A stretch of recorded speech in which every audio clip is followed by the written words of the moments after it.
Dan juga sebenarnya penggambarannya waktu itu baju dari Santa Claus ini warna-warni gitu. Ada yang digambarkan pakai baju warna ungu, baju warna hijau, coklat, pokoknya warna-warni lah ya. Nah terus kok warnanya bisa jadi merah ya kayak sekarang?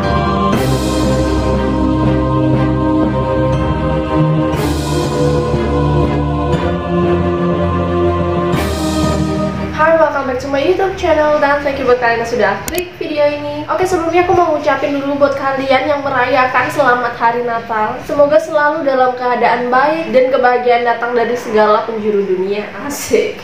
Ya pokoknya selamat ya, sekali lagi selamat buat kalian. By the way, ini baju aku udah hijau ya, biar ada nuansa-nuansa Natalnya gitu. Nah, dalam perayaan Hari Raya Natal, biasanya identik banget kan sama Santa Claus atau Sinterklas yang suka banget tuh bagi-bagi hadiah buat anak-anak. Dan gak jarang juga tuh anak-anak biasanya ngomong sama emak-emaknya, sama bapaknya, pengen ketemu gitu sama Sinterklas. Ya karena emang toko yang satu ini bisa membangkitkan semangat dalam perayaan Hari Raya Natal. Nah, tapi kalian tahu gak sih sebenarnya Sinterklas itu siapa? Terus beneran suka bagi-bagi hadiah gak sih? Dan yang lebih parahnya lagi, Sinterklas itu beneran ada gak sih? Atau cuma sekedar toko dalam dongeng? Nah, biar kalian gak pada penasaran nih, silakan disimak, let's get started.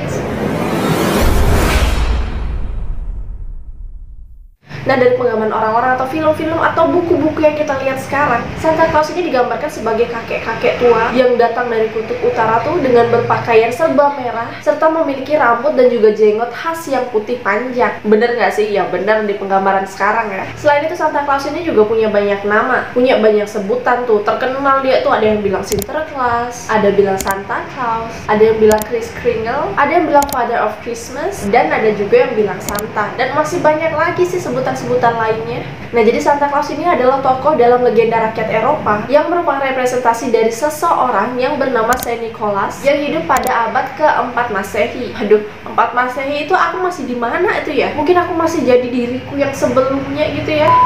Nah, dia ini seorang uskup nih dari kota Myra, yaitu wilayah kecil yang pernah menjadi daerah kekuasaan bangsa Romawi, tepatnya di wilayah Turki. Dan walaupun Saint Nicholas ini lahir dari keluarga yang berada gitu loh ya, tapi dia ini nggak sombong nih, dia nggak suka pamer-pamer, tapi justru sangat bermurah hati. Selama hidupnya dia selalu melakukan kebaikan, dan diketahui setiap tanggal 6 Desember tuh, dia akan mengadakan pesta, oke, dan menyediakan banyak banget hadiah nih buat anak-anak. Dan bukan cuma itu, bukan cuma di tanggal itu aja, tapi ya selalu siap siaga untuk menolong orang yang sedang mengalami kesusahan, suka membantu orang-orang yang kurang mampu. Bahkan ya diketahui bahwa Saint Nicholas ini pernah memberikan emas nih kepada 3 orang perempuan untuk menghindari prostitusi. Selain baik sama orang-orang, ia juga diketahui sebagai orang yang sangat religius. Nah, jadi saking baiknya gitu loh ya, orang-orang menganggap ia sebagai orang suci. Nah, dia pesta-pesta tanggal 6 Desember, ia wafat juga tanggal 6 Desember. Terus kenapa perayaannya pas hari Natal? Pas tanggal 25 Desember, gimana ceritanya? Nah, jadi untuk mengenang nih kebaikan dari Santa Claus,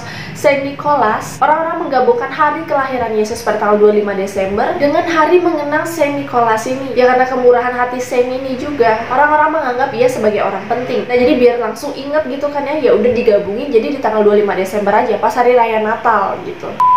Terus karena dulu penggambaran dari Santa Claus ini macam-macam gitu kan ya, orang-orang juga jadi penasaran, kira-kira sebenarnya Saint Nicholas tuh kayak gimana sih, Santa Claus tuh kayak gimana sih. Akhirnya dilakukanlah nih rekonstruksi wajah dari Saint Nicholas yang diambil dari sisa-sisa tulangnya, semua data, dan juga temuan-temuan lainnya tuh kan ya digabungkan, sampai akhirnya dapatkanlah hasil yang ideal, yaitu sosok pria tua sekitar umur 60-an dengan mata coklat dan juga rambut abu-abu. Dan dia juga sebenarnya memiliki tubuh yang kurus, jadi nggak gemuk kayak penggambaran Santa Claus sekarang. Nah, itu dia sekilas mengenai sosok Saint Nicholas yang merupakan sosok Sinterklas atau Santa Claus sekarang. Dan aku juga mau ngasih tahu nih, mau jelasin sedikit bagaimana perubahan penggambaran dari Santa Claus atau Saint Nicholas sampai akhirnya jadi seperti sekarang nih, baju merah dan lain-lain. Jadi perubahannya itu ya aku jelasin sedikit. Untuk yang pertama aku akan jelasin masalah hadiah-hadiah. Oke, siapa sih yang gak suka sama hadiah gitu kan? Apalagi nggak ada angin, nggak ada hujan, tiba-tiba dikasih hadiah terus sesuai lagi sama keinginan kita kan ya. Wih, rasanya seneng banget kan pasti, apalagi anak-anak tuh ya yang minta sama emaknya tuh nggak dikasih, diomelin dulu terus ujung-ujung nggak dapet juga, tapi siapa tahu bisa dapet dari Sinterklas kan, asik kan.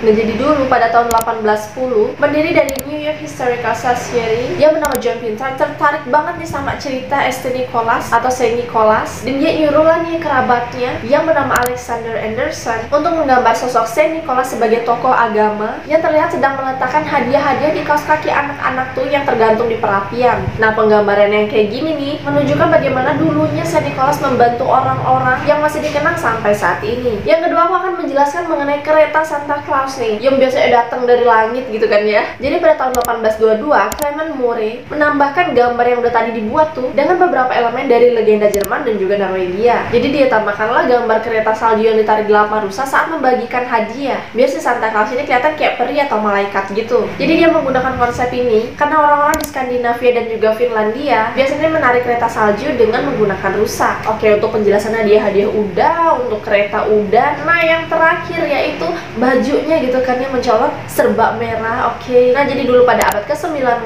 ada seorang kartunis populer yang bernama Thomas Nesty melakukan serangkaian gambar nih mengenai Santa Claus dalam kegiatan Harper Weekly. Jadi menurut dia kayaknya nih gambar harus ditambahin unsur-unsur yang menyenangkan gitu. Jadi dia membayangkan lah kalau Santa Claus ini datang dari kutub utara dan dia juga punya tempat khusus sendiri nih yang digunakan untuk membuat mainan buat dikasih ke anak-anak. Nah, gitulah ya dalam hayalannya, bayangannya dia. Dan juga sebenarnya penggambarannya waktu itu baju dari Santa Claus ini warna-warni gitu. Ada yang digambarkan pakai baju warna ungu, baju warna hijau, coklat. Nah, terus kok warnanya bisa jadi merah ya kayak sekarang? Oke, kalian tahu Coca-Cola itu soft drink, itu merek soft drink? Jadi ternyata Coca-Cola ini menggunakan tokoh Santa Claus dalam pengiklanannya, dimana yang menggambarkan Santa Claus ini menggunakan baju serba merah dan juga ada hiasan bulu-bulu warna putihnya sebagai penikmat Coca-Cola. Dan iklan ini lumayan booming dulu nih. Akhirnya produk-produk lain tuh ikutanlah menggunakan tokoh Santa Claus ini dalam pengiklanan mereka, dan terkenallah sosok Santa Claus yang menggunakan baju merah putih ini sampai saat ini. Oke, ini asal usul warna baju merah ini agak lucu sih. Jadi dari iklan Coca-Cola ya. Nah, itu dia perkembangan dan perubahan penggambaran sosok Sinterklaas atau Santa Claus yang merupakan representasi dari seseorang yang bernama Saint Nicholas. Oke, kalian udah tahu sekarang kan? Nah, terus kalau kalian masih nanya nih, Sinterklaas itu beneran ada nggak sih? Ya tergantung lagi. Kalau kalian bertanya mengenai Sinterklaas yang datang menggunakan kereta rusa dari langit dan membagikan hadiah-hadiah kepada anak-anak, tentu aja jawabannya nggak ada. Tapi kalau kalian bertanya tentang sosok Sinterklaas, di mana orang baik yang suka membantu orang-orang, tentu aja jawabannya pasti ada. Atau mungkin kalian mau menjadi salah satunya? So guys, itu dia sekilas mengenai sosok Sinterklaas yang sangat terkenal dan identik dalam perayaan Hari Raya Natal. Gimana nih, apa membangkitkan semangat Hari Raya Natal kalian juga? Atau kalian udah muncul ide nih untuk menjadi Sinterklaas yang dalam artian membagikan kebaikan? Boleh-boleh aja. Kalau kalian ada versi lain bisa ya tulis di bawah. Sorry juga kalau misalnya aku ada kekeliruan. Dan sekian dulu video kali ini. Jangan lupa untuk subscribe, like, share, komen, dan juga aktifkan lonceng kalian agar kalian tidak ketinggalan video-video terbaru dari aku. And see you on the next video. Bye!